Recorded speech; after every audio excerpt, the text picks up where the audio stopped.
Hey guys, this is Ramon from Modern. I hope you guys are having a great day. A few weeks ago, I rented the much talked about Fuji X-T4 and I wanted to make a video of some of my thoughts on the camera. I only had the camera for about a week, which is probably not a whole lot of time to review every feature that's going into the X-T4, so I thought I'd just give some of my impressions of the camera. So what really drew my attention to the X-T4 was the introduction of the flip out screen and the IBIS, the in-body image stabilization, which is something that a lot of photographers, a lot of videographers really love. Me included, I love having a flip out screen. So when I first picked it up and I first started using the X-T4, the first thing I noticed about it was the small camera feel.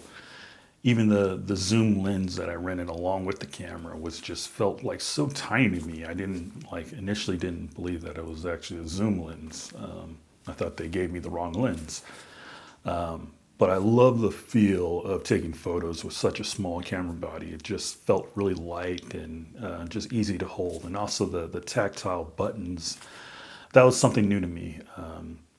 Coming from Canon, coming from using Sony or Panasonic, it's just so different, and it really reminds me of those old-time film SLR cameras from back in the day. So some of my favorite features of this camera, one was the electronic level. I love electronic levels in cameras. They're just like, they make everything so straight in your cameras and your footage. And I know you could use grid lines to also help you, but if you could do like the electronic level right, it's just perfect. And how Fuji did the electronic level in this camera, with it being so minimal, where you could even having the electronic level and even the histogram, having that both balanced just makes it so useful and doesn't take up a lot of real estate on the screen. Compared to how other camera manufacturers do their electronic level and displays, this was probably the top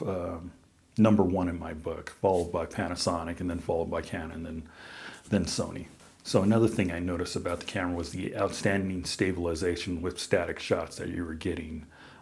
Using the image stabilization, it's felt like so clean and so crisp, almost as crisp as like a GH5 or a stabilization from a GH5S. Just so crisp and so sharp. Also, the face detection in the camera was really good.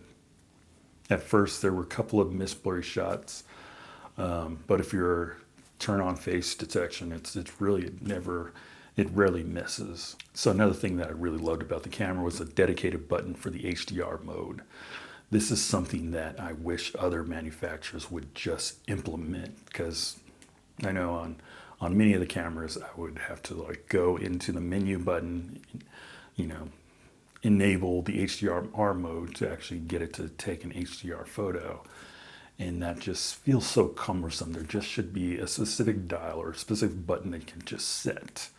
And I've tried it on Sony, I've tried it on Canon, and it's really something that's just like time consuming, having to go back in and set this mode. But having a dial like the Fuji X-T4 has, it's just really, man, it saves a lot of time. So I know it's been talked about, but I, for one, didn't encounter any overheating issues when I was taking video with the X-T4. I know that there are issues and people have recorded. I didn't use the X-T4 for vlogging. I just did some video recording in little short spurts. So it's possible that it would overheat, but when I was using the camera, I didn't come across that. There is a very useful time code that shows you how much you have left to record on the camera, depending on what setting you're using, the type of quality, and the bit rate that you're using with the camera, and whether you're using 4K. It'll give you like a time code, like 20 minutes, 15 minutes, and it'll show you how much you have left, which I thought was really great. So on to some of the few negatives that I had regarding this camera. And some of these are personal opinions. Number one is the shutter sound. The shutter sound on this camera And I think a lot of Fuji cameras is kind of weak and it's kind of underwhelming. It doesn't match the look of the camera. It just feels like very electronic and very bland. There might be a positive if you're shooting in a element where you don't want the shutter sound to be so noticeable.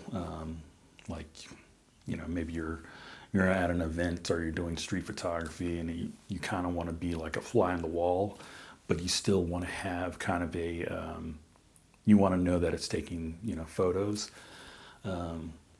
So that's just my personal opinion. I thought the shutter sound it just didn't have that, like, that, you know, that like, you know, like Sony, Canon, you know, you know when you hit it, you know when you click the shutter sound, it's taking a photo. And this was just like, it was a little bland. Another negative, that I was searching a lot in the forums and couldn't come across anything really useful, but there was no custom dial modes, like, you know, a custom 1, a custom 2, a custom 3, where you could set, like, you know, certain type of custom settings that you could just like turn a dial and come back to. That's something you could do in, you know, a GH5 or, you know, an EOS R, you know, Sony A7, you know, it has those dedicated modes. So you could switch from 60p to 24p to 120 frames per second. But I think it has to do with like having the, you know, the setup of this camera, having the dials on this camera, and having it be, you know, dedicated to shutter. But it feels like they should be able to do it. But I don't know. I was trying to look. Maybe if I, you know, had the camera for a lot longer time, I would come across it. But if anyone who is a, you know, a Fuji shooter knows anything about setting custom modes like that, and yeah, feel free to let me know. So another con was the intervalometer was only available in photo mode. I couldn't find a way to do time lapse for video. I'm sure there's a way. I just couldn't find it offhand. To me, that's a negative. If I have to really hunt for something, if I were to really dig, and it's just like not, you know, not there, it's a design flaw to me that I have to go digging and looking further, kind of like the custom mode. So yeah. So to wrap up, overall I thought the Fuji X-T4 was just a joy to shoot with, especially if you like taking photos in manual mode, and the dials and buttons are just perfect for that. Yeah, I just love that the Fuji finally added a flip out screen. This is something that a lot of camera manufacturers have now started implementing in their cameras. They're listening to what the audience wants and what their customer base wants. And it's definitely flip out screens. So in conclusion, I think the Fuji X-T4 will make a perfect travel camera. I might wait for the Fuji X-T4 Zero, because there's always like a smaller version of a camera of their XT line that comes out. So if that has, you know, almost all the features that this camera, the X-T4, has, I'm definitely going to pick it up. So finally, I'd like to say thank you guys for joining me on today's episode. If you're an X-T4, X-T3 user, or, you know, anywhere in the XT line, let me know some of your thoughts on the camera. Also, if you enjoyed this episode, please like, subscribe, and share the channel. Thank you guys, and I'll see you guys in the next one.